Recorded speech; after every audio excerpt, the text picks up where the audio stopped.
राजा शेर बूढ़ा हो चला था। उसकी शक्ति क्षीण हो गई थी। उसमें इतना बल शेष नहीं था कि जंगल में जाकर शिकार कर सके। इस स्थिति में उसके समक्ष भूखे मरने की नौबत आ गई थी। एक दिन अपनी गुफा में बैठा भूखा शेर सोचने लगा कि यदि यही स्थिति रही तो उसकी मृत्यु निकट है। उसे कोई न कोई उपाय सोचना होगा ताकि बैठे बिठाए ही भोजन की व्यवस्था हो जाए। वह सोचने लगा और कुछ ही देर में उसे एक उपाय सूझ गया।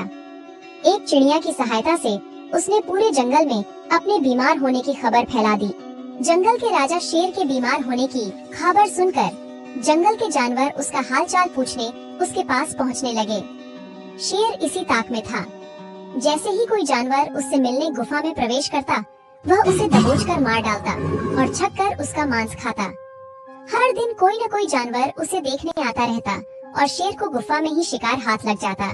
उसके दिन बड़े आराम से गुजरने लगे। अब उसे भोजन के लिए जंगल में भटकने की आवश्यकता नहीं रह गई थी। बिना मेहनत के उसे अपनी ही गुफा में भरपेट भोजन मिलने लगा था। कुछ ही दिनों में वह अच्छा मोटा हो गया। एक सुबह एक लोमड़ी उसे देखने आई। लोमड़ी चालाक थी। वह गुफा के अंदर नहीं गई, बल्कि गुफा के द्वार पर खड़ी हो गई। वहीं से उसने शेर से पूछा, वनराज, आपकी तबीयत कैसी है? क्या अब आप अच्छा महसूस कर रहे हैं? कौन हो मित्र? अंदर तो आओ। मैं बीमार बूढ़ा शेर बाहर तक तुमसे मिलने नहीं आ सकता। मेरी दृष्टि भी कमजोर है। मैं तुम्हें यहाँ से ठीक से देख भी नहीं सकता। आओ मेरे पास आओ, मुझसे आखिरी बार मिल लो। मैं कुछ ही दिनों का मेहमान हूँ।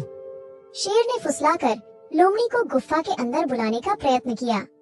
शेर के बोलते समय लोमड़ी बड़े ही ध्यान से गुफा के आसपास का नजारा ले रही थी।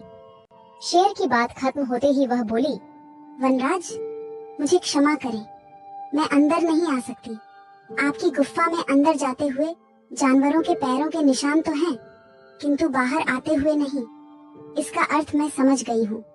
सब कुछ जानते बूझते हुए भी यदि मैं अंदर आ गई तो उस जानवरों की तरह मारी जाऊंगी जिनके पैरों के ये निशान हैं।